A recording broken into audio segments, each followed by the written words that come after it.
خواتین و حضرات، خداوند یسوع مسیح کے نام میں آپ سب کی سلامتی ہو۔ میں آپ کا میزبان ڈاکٹر آصف جان آپ کو پروگرام نور حیات میں اور اپنے اس لاؤنج میں خوش آمدید کہتا ہوں۔ خدا نے ایک غیر یہودی کو چنا کہ وہ یسوع مسیح کی خوشخبری کو غیر یہودیوں کے لیے تحریر فرمائے۔ بائبل کا خدا قادر مطلق ہے، وہ کسی کو بھی استعمال کر سکتا ہے تاکہ وہ اپنے مقاصد کو پورا کر سکے۔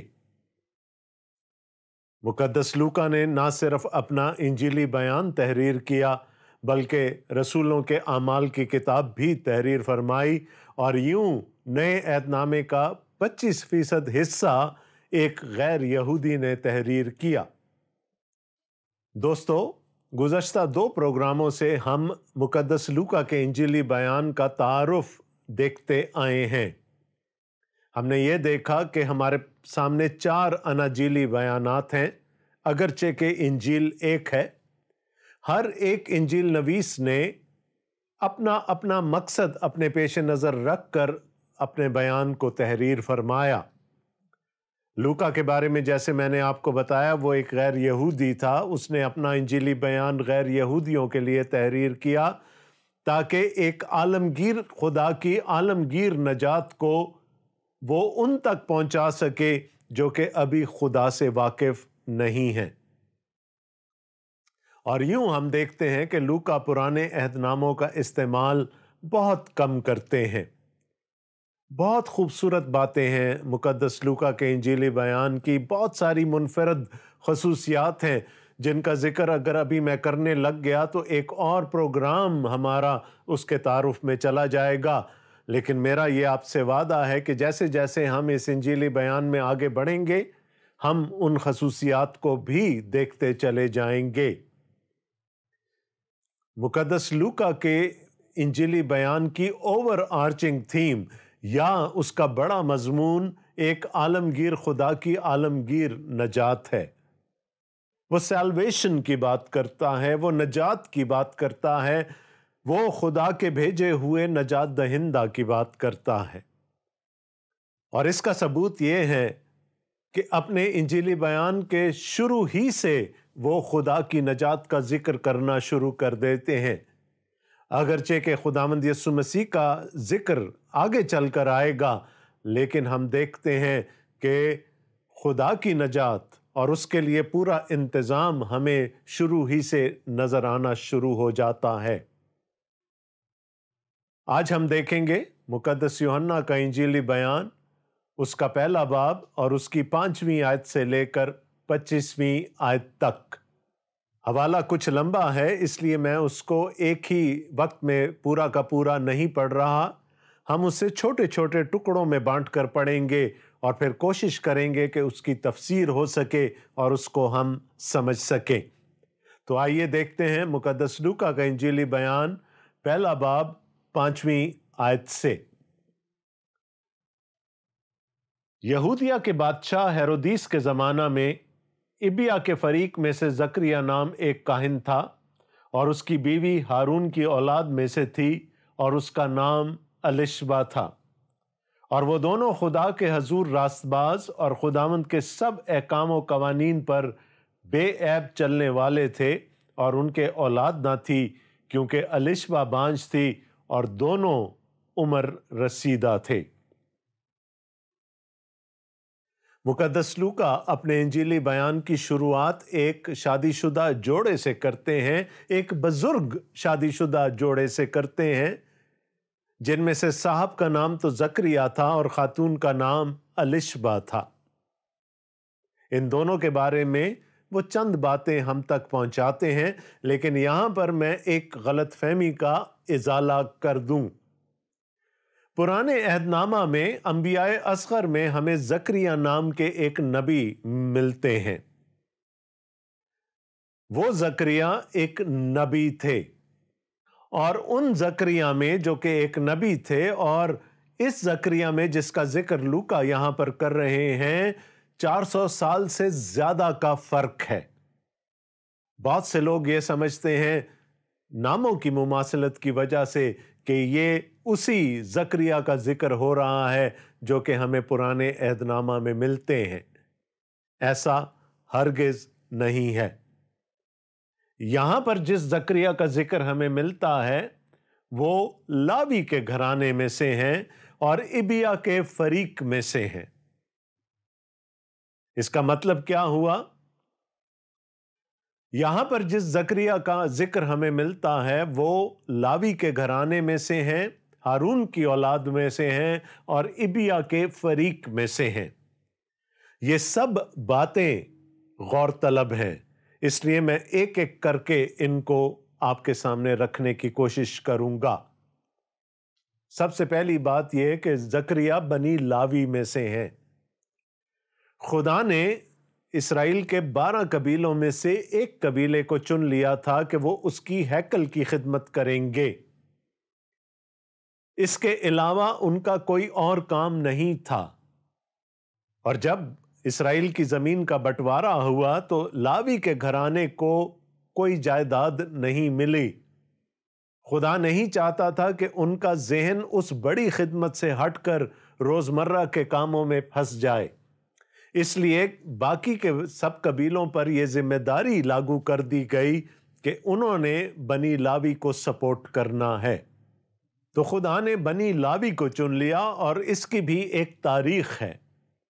جب مرد خدا موسیٰ خدا کے حضور سے 10 احکام کی 2 تختیاں لے کر نیچے آئے تو نیچے سونے کے بچھڑے کی پرستش ہو رہی تھی۔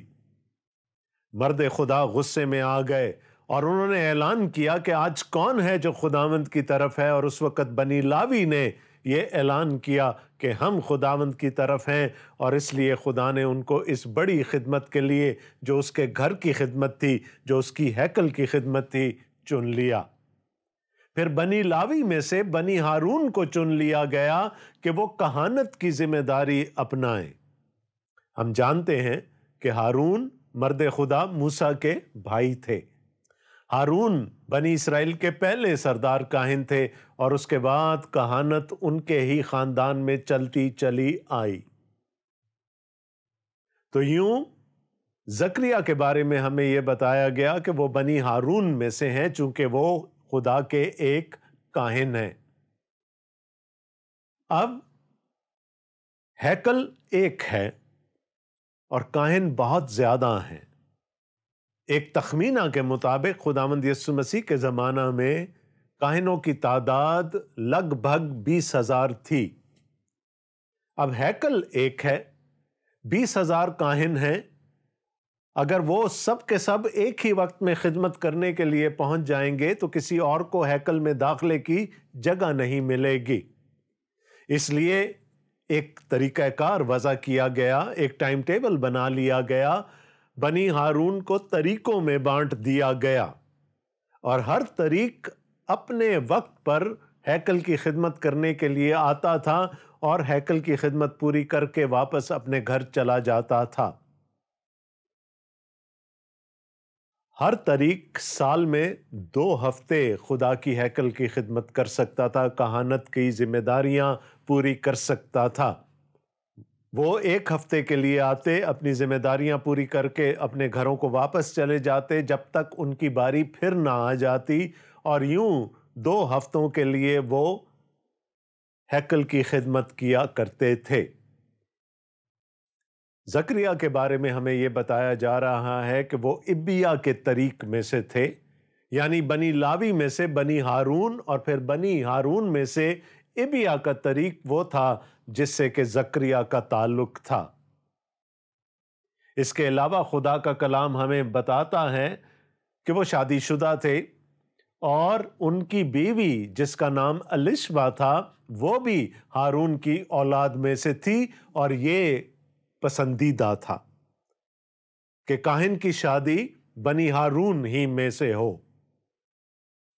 ایک کاہن کو اپنی کہانت ثابت کرنے کے لیے اپنا شجرہ نسب ہارون تک لے کر جانا پڑتا تھا، اور اس کی بیوی کو کم از کم 5 نسلوں کے لیے اپنا شجرہ بتانا پڑتا تھا۔ تو دونوں بنی ہارون میں سے ہیں۔ زکریا بھی اور الیشبا بھی،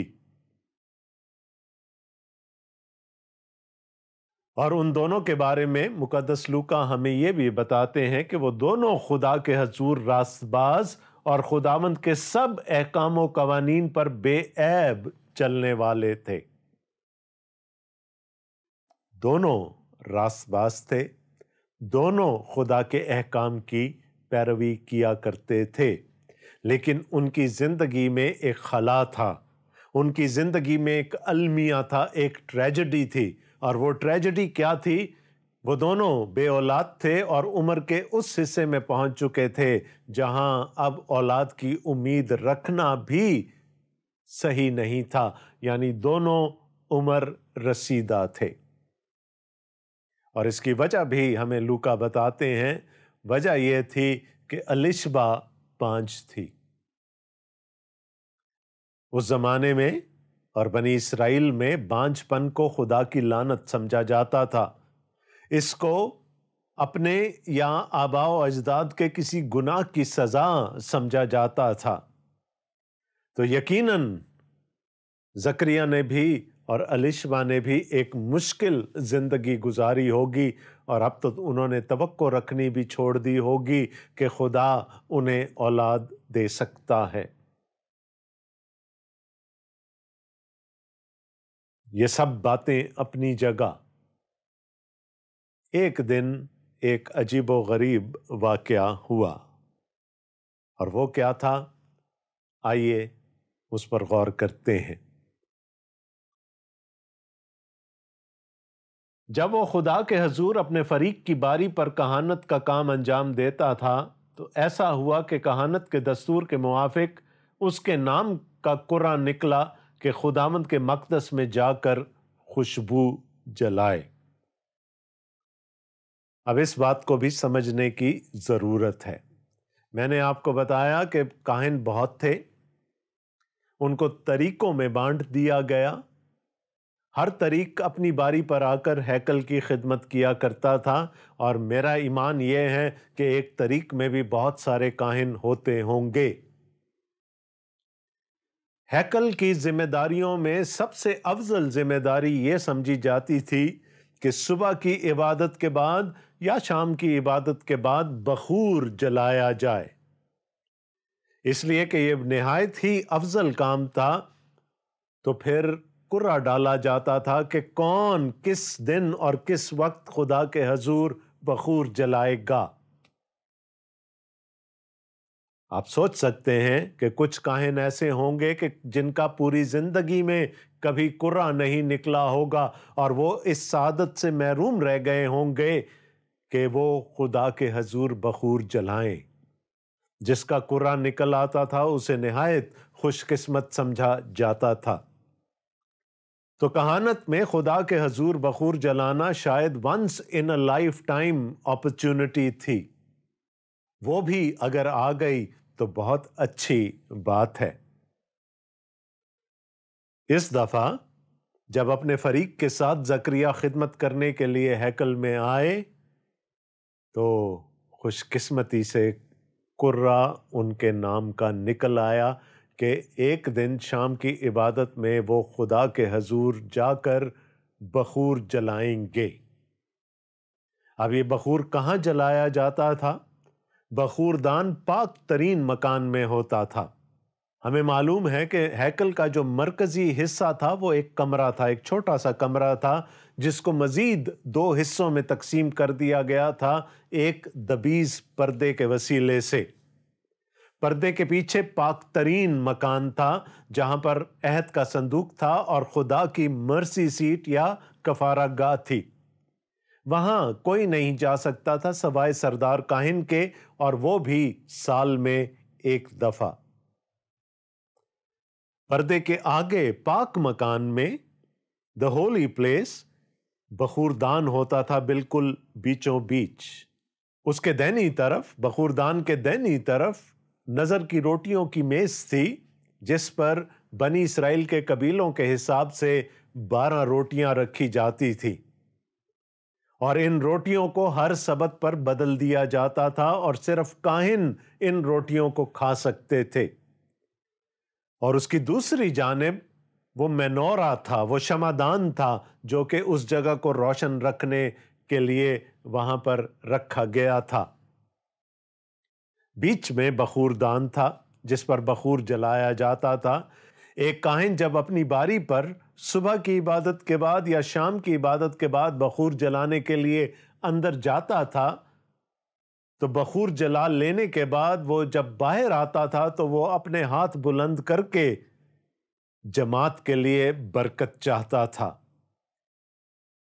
دوستو، یہ وہی برکت ہے جو کہ ہارونی برکت کہلاتی ہے، ایرونک بلیسنگ، اور جس کا ذکر ہم گنتی کی کتاب کے 6 باب میں پاتے ہیں۔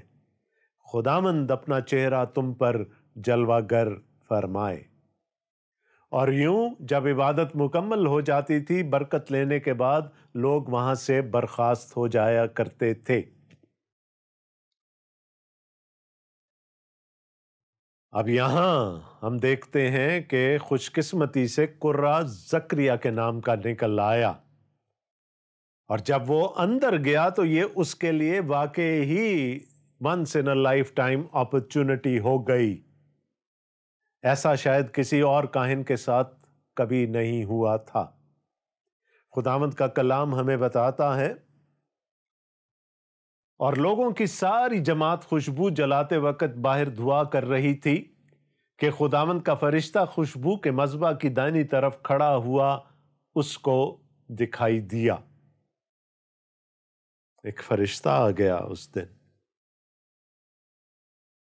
اور لکھا ہے کہ وہ بخوردان کے دائیں طرف آ کر کھڑا ہو گیا، یعنی اس کے پیچھے وہ پردہ تھا جو کہ پاک مکان کو پاک ترین مکان سے جدا کرتا تھا، اور وہ وہاں پر آ کر کھڑا ہو گیا۔ اور زکریا دیکھ کر گھبرایا اور اس پر دہشت چھا گئی۔ یقیناً اس نے کبھی پہلے فرشتہ کو نہیں دیکھا ہوگا، اس لیے یہاں لکھا ہے کہ وہ ڈر گیا، گھبرا گیا، دہشت میں آ گیا۔ مگر فرشتہ نے اسے کہا، اے زکریا، خوف نہ کر، کیونکہ تیری دعا سن لی گئی، اور تیرے لیے تیری بیوی الشبہ کے بیٹا ہوگا، تو اس کا نام یوحنا رکھنا، اور تجھے خوشی اور خرمی ہوگی، اور بہت سے لوگ اس کی پیدائش کے سبب سے خوش ہوں گے۔ زکریا کی زندگی کا شاید یہ سب سے اچھا دن ہوگا۔ ایک تو اس کو بخور جلانے کا موقع مل گیا۔ جب بخور جلانے کے لیے اندر گیا تو تنہائی میں ایک فرشتہ نظر آ گیا، اور فرشتے نے پہلے تو اس کو دلاسا دیا کیونکہ وہ ڈر گیا تھا کہ خوف نہ کر، اور میرے پاس تیرے لیے ایک خوشخبری ہے، اور وہ خوشخبری یہ ہے کہ تیری دعا سن لی گئی، اور تیرے ایک بیٹا ہوگا، اور تو اس کا نام یوحنا رکھنا، اور وہ بہت سوں کے لیے شادمانی کا باعث ٹھہرے گا، کیونکہ وہ خداوند کے حضور میں بزرگ ہوگا، اور ہرگز نہ میں نہ کوئی اور شراب پیے گا، اور اپنی ماں کے پیٹ ہی سے روح القدس سے بھر جائے گا، اور بہت سے بنی اسرائیل کو خداوند کی طرف جو ان کا خدا ہے پھیرے گا۔ اب ایک بچے کی نوید دی گئی ہے، اس کا نام بھی پہلے سے چن لیا گیا، جان، یوحنا، اور اس کے بارے میں زکریا کو بتایا گیا کہ وہ خدا کے حضور میں بزرگ ہوگا۔ اور اس کے بارے میں ایک اور بات یہاں پر بیان کی گئی کہ وہ خدا تعالیٰ کا نذیر ہوگا۔ خدا کے ایک نذیر کا ذکر ہم پرانے عہد نامہ میں پڑھتے ہیں، یعنی سمسون کا، سیمسن کا۔ خدا کے نذیر ماں کے پیٹ ہی سے خدا کے پاک روح سے بھر جایا کرتے تھے، اور جب وہ پیدا ہوتے تھے تو ان کے لیے 2 طرح کی ممانعت ہوتی تھی۔ ایک تو یہ کہ ان کے بال نہیں کاٹے جائیں گے، اور دوسرے یہ کہ وہ کسی قسم کی نشہ آور چیز کا استعمال نہیں کریں گے۔ یہاں تک کہ جب ہم پرانے عہد نامے میں اس بڑے اہم منصب کے بارے میں پڑھتے ہیں تو وہاں لکھا ہے کہ خدا کا نذیر انگور بھی نہیں کھا سکتا تھا کہ مبادا اس کے معدہ میں کہیں تبخیر کے عمل سے میں نہ پیدا ہو جائے۔ تو اس کو نشہ آور چیزوں سے دور رہنا پڑتا تھا۔ تو یہ ایک خوشی کی خبر، یہ ایک نوید لے کر وہ فرشتہ زکریا کے پاس آیا، اور کہاں آیا؟ خدا کی ہیکل میں، پاک مکان میں۔ اور کب آیا؟ جب زکریا وہاں پر عبادت کے اختتام پر بخور جلا رہا تھا، اور اس بات کے بارے میں سوچ رہا ہوگا کہ کیسے وہ باہر نکل کر اپنے لوگوں کو برکت دے گا۔ خداوند کا کلام مزید ہمیں بتاتا ہے، اور وہ ایلیا کی روح اور قوت میں اس کے آگے آگے چلے گا کہ والدوں کے دل اولاد کی طرف اور نافرمانوں کو راست بازوں کی دانائی پر چلنے کی طرف پھیرے، اور خداوند کے لیے ایک مستعد قوم تیار کرے۔ زکریا نے فرشتہ سے کہا، میں اس بات کو کس طرح جانوں، کیونکہ میں بوڑھا ہوں اور میری بیوی عمر رسیدہ ہے؟ فرشتہ نے جواب میں اس سے کہا، میں جبرائیل ہوں جو خدا کے حضور کھڑا رہتا ہوں، اور اس لیے بھیجا گیا ہوں کہ تجھ سے کلام کروں اور تجھے ان باتوں کی خوشخبری دوں۔ اس بچے کے بارے میں ہمیں مزید بتایا جا رہا ہے کہ وہ خدا کے حضور بزرگ ہوگا، وہ خدا کا نذیر ہوگا، وہ بنی اسرائیل کا دل واپس اپنے خداوند کی طرف پھیرے گا۔ اور یہاں ایک اور بات لکھی ہے کہ وہ ایلیا کی روح اور قوت میں اس کے آگے آگے چلے گا۔ کس کے آگے آگے چلے گا؟ پرانے عہد نامے کا آخری صحیفہ، ملاکی نبی کا صحیفہ، جس میں خداوند نے کہا کہ میں اپنے عہد کے رسول کو اپنے آگے بھیجوں گا تاکہ وہ میرے لیے راہ درست کرے۔ تو جب خدا خود آئے گا اپنے لوگوں کو بچانے کے لیے، تو یہ بچہ جو کہ زکریا کے گھر پیدا ہونے جا رہا تھا، جس کا نام یوحنا ہونے کو تھا، یہ اپنے خداوند کے لیے راہ درست کرے گا۔ ملاکی نبی اور ان ساری باتوں میں جو اب ہونے کو جا رہی ہیں، تقریباً 400 سال کا وقفہ تھا۔ ان 400 سالوں کو تاریک صدیاں کہا جاتا تھا، کیونکہ خدا نے اس دوران نہ کوئی نبی برپا کیا اور نہ اپنے لوگوں سے ہم کلام ہوا۔ اور اس وقت تک آتے آتے مسیح کے لیے لوگوں کی توقعات اپنی معراج پر پہنچ چکی تھیں۔ وہ یہ سمجھتے تھے کہ اب کسی وقت بھی مسیح آیا چاہتا ہے، لیکن پرانے عہد نامے میں یہ پیش گوئی کر دی گئی تھی کہ مسیح کے آنے سے پہلے ایک عہد کا رسول آئے گا جو ایلیا کے زور اور قوت میں چلے گا، اور جو اپنے خداوند کی راہ کو درست کرے گا۔ یہ اسی بچے کی نوید ہے جو کہ اس کے باپ زکریا کو دی جا رہی ہے۔ اور پھر یہ بھی کہا جا رہا ہے کہ والدوں کے دل اولاد کی طرف اور نافرمانوں کو راست بازوں کی دانائی پر چلنے کی طرف پھیرے، اور خداوند کے لیے ایک مستعد قوم تیار کرے۔ تو یہ بچہ جس کا نام بھی خدا نے تجویز کیا، جس کی پیدائش کی خوشخبری بھی فرشتے نے دی، یہ بچہ کوئی عام بچہ نہیں ہے۔ یہ بچہ ایک خاص مقصد لے کر اس دنیا میں آنے کو تھا۔ زکریا نے فرشتہ سے کہا، میں اس بات کو کس طرح جانوں، میں کیسے مان لوں؟ میں بوڑھا، میری بیوی بوڑھی، اس عمر میں تو کسی کے اولاد نہیں ہوتی۔ فرشتہ نے جواب میں اسے کہا، میں جبرائیل ہوں۔ اب وہ وقت آیا کہ جبرائیل اپنے آپ کو متعارف کروائے۔ میں جبرائیل ہوں جو ہر وقت خدا کے حضور میں کھڑا رہتا ہوں، اور اسی لیے بھیجا گیا ہوں کہ تجھ سے کلام کروں اور تجھے ان باتوں کی خوشخبری دوں۔ جب زکریا کو فرشتہ کی بات کا یقین نہیں آیا، تو پھر فرشتہ کو اپنے آپ کو متعارف کرانا پڑا کہ میں کون ہوں۔ اور یوں ہم دیکھتے ہیں کہ 400 سال کی خاموشی کے بعد خدا کا فرشتہ پیغام لے کر ایک کاہن کے پاس آیا ہے، زکریا کے پاس آیا ہے، اور وہ پیغام کیا ہے؟ ایک خوشخبری ہے، ایک بیٹے کی خوشخبری ہے، اور کسی عام بیٹے کی خوشخبری نہیں ہے، وہ جو خدا کے آگے اس کی راہ کو درست کرے گا۔ اب چونکہ زکریا کے دل میں شک آ گیا تھا کہ ایسا کیسے ہو سکتا ہے، اس نے فرشتے کی بات کا یقین نہیں کیا تھا، تو اس کو ایک چھوٹی سی سزا دے دی گئی۔ خداوند کے کلام میں لکھا، اور دیکھ جس دن تک یہ باتیں واقع نہ ہو لیں تو چپ کا رہے گا اور بول نہ سکے گا، اس لیے کہ تو نے میری باتوں کا جو اپنے وقت پر پوری ہوں گی یقین نہ کیا۔ چونکہ زکریا کے دل میں شک آ گیا تھا، اور شاید میں اور آپ بھی اگر اس کی جگہ ہوتے تو ہمارے دلوں میں بھی شک آ جاتا، کیونکہ زکریا اب اس عمر کو پار کر چکا تھا جس میں لوگوں کی اولاد ہوتی ہے، اور اس کی بیوی بھی سن رسیدہ ہو چکی تھی۔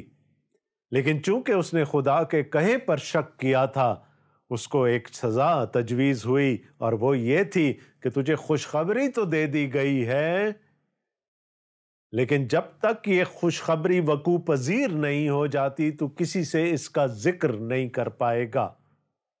تیری زبان بند کر دی گئی ہے، اب تو بول نہیں پائے گا۔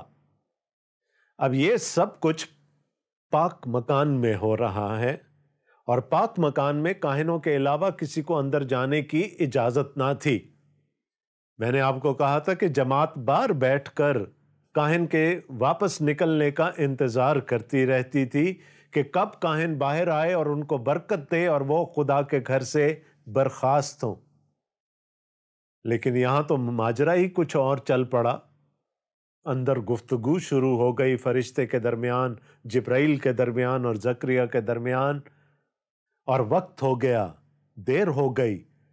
لوگوں میں باہر اضطراب بڑھنے لگا، اور شاید اس لیے بھی بڑھ رہا ہوگا کہ زکریا بزرگ ہے، کہیں خدا نہ خواستہ وہ خدا کے حضور میں چل تو نہیں بسا۔ لکھا ہے، اور لوگ زکریا کی راہ دیکھتے اور تعجب کرتے تھے کہ اسے مقدس میں کیوں دیر لگی۔ جب وہ باہر آیا تو ان سے بول نہ سکا، پس انہوں نے معلوم کیا کہ اس نے مقدس میں رویا دیکھی ہے، اور وہ ان سے اشارے کرتا تھا اور گونگا ہی رہا۔ باہر لوگ تذبذب کا شکار ہیں، تعجب کا شکار ہیں۔ زکریا کو باہر آنے میں کافی دیر ہو گئی، اور جب وہ باہر آیا تو وہ ان سے بول نہ سکا۔ میں نے ابھی آپ کو بتایا تھا کہ کاہن جب بخور جلا کے باہر نکلتا تھا تو وہ اپنے ہاتھ اٹھا کر خدا کی برکت جماعت تک پہنچاتا تھا، ہارونی برکت کے الفاظ میں۔